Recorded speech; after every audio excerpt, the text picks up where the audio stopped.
All right, everybody. This is what I got. This is neglected garage is what this is.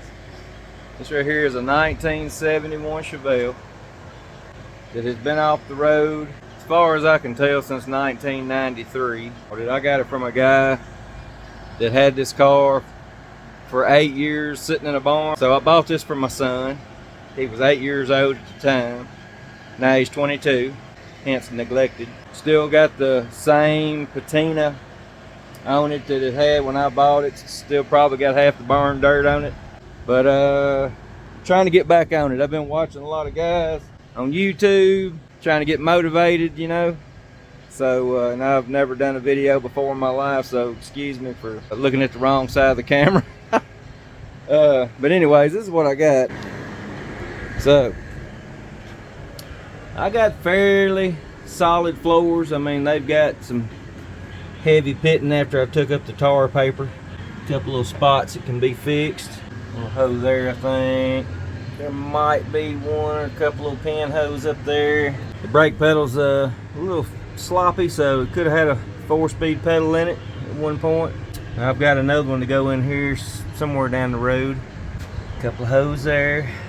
But for the most part, this car is pretty solid. It's had 1/4 done on it, and I'm not real happy with the body lines. I guess you could almost see where they welded it.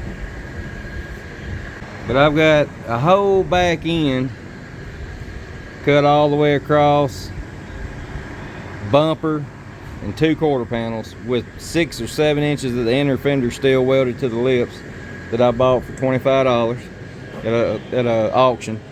Done some horse trading on the wheels and tires. You know, been running 15s all my life. This is my 9th Chevelle, 10th or something like that. A little shot of the engine.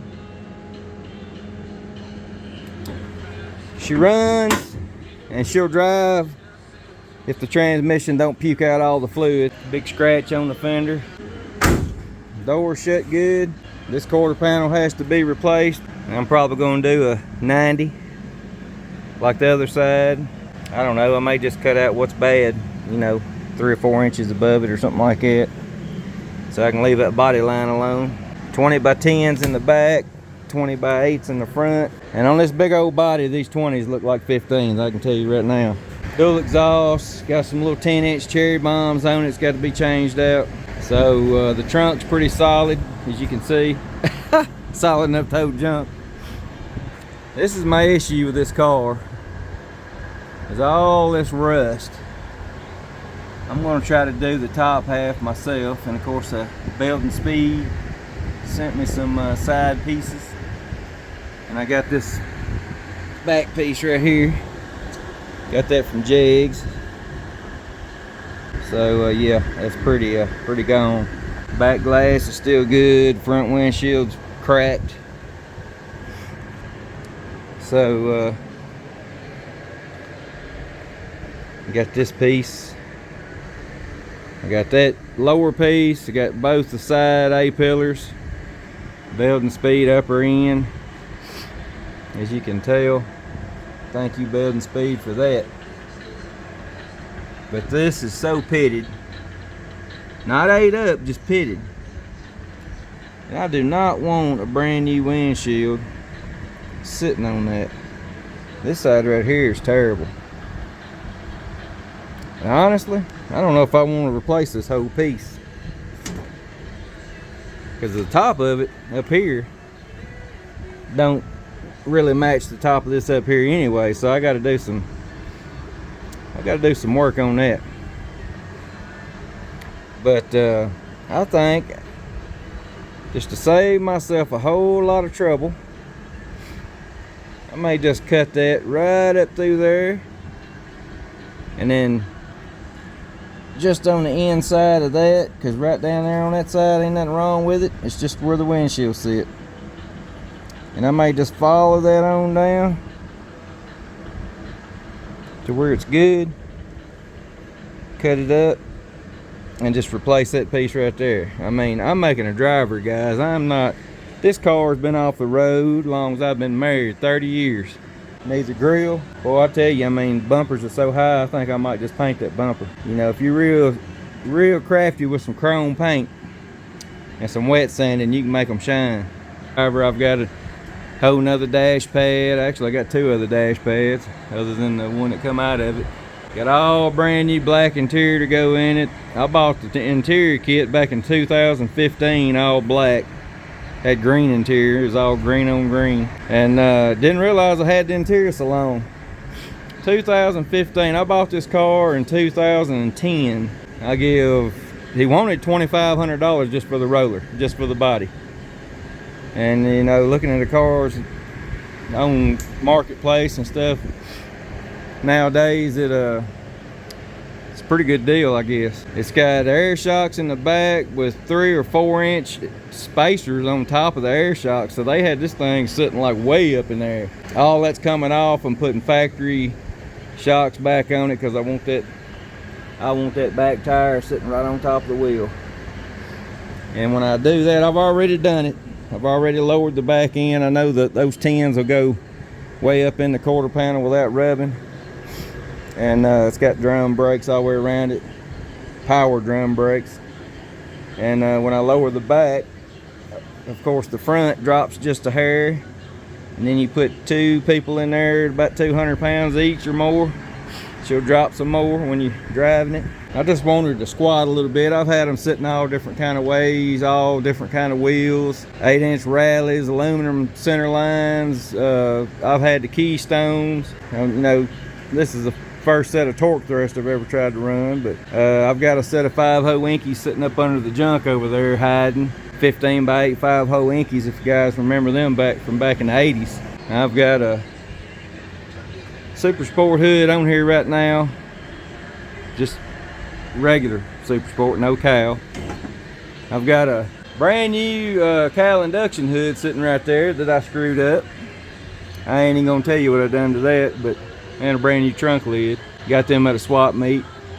Got a good deal on them. And I got another, excuse the mess guys, got another Super Sport hood right there that's got some cracks at the hinges, which somebody kind of crappily welded up, but I'm gonna fix that and try to get that hood sold. I'll probably sell this hood here just because I can get more money out of it. I ain't, you know, I'm not all up on the factory stuff. I'm just trying to get a car back on the road for the family to have fun in and go to a couple of cruise nights. I may do more videos on this car. I don't know, just depends on how it goes. If my son will help me with the editing, because I'm not a big editor.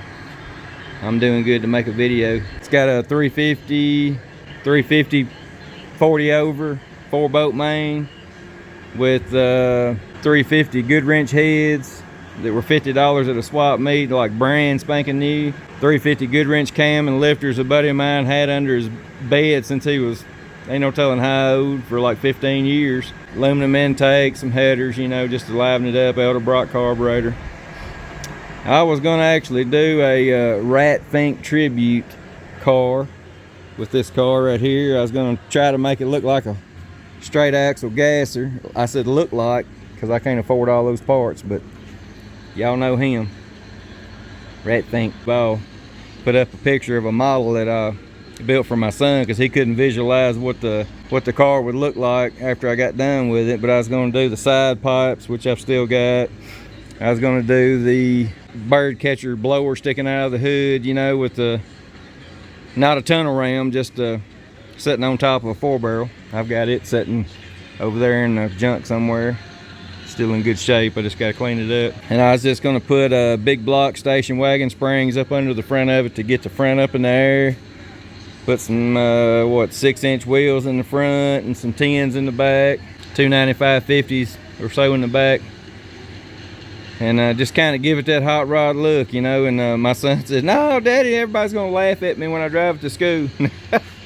I mean, I was gonna do it synergy green with red, yellow, and white flames, or red and yellow flames. I don't know, just red, green, red, and yellow was the colors, you know, that I was trying to blend into the car. That's why I have a green engine, and I had green plug wires, a red distributor cap, and I was going to do something in yellow. I can't remember what I was going to do, but anyways, enough talking. I'm going to get on this car, and what I'm trying to do right now is wire wheel this floor. because it's fairly solid other than the hose that I gotta patch. I'm gonna pour 15 it. May even do the doors, the whole rear back here, and I may do the whole inside. I've got a gallon or more of that stuff, and then once I get done with that, I'm gonna put a sound deadener, or the rubberized aluminum foil looking sound deadener stuff in the floor, in the back, and maybe on the roof. Yeah, she's kind of nasty, but I'll get back with you after I get a little bit more done, and maybe you'll see another video of it, maybe not, I don't know, we'll see. Y'all have a good day. Bye.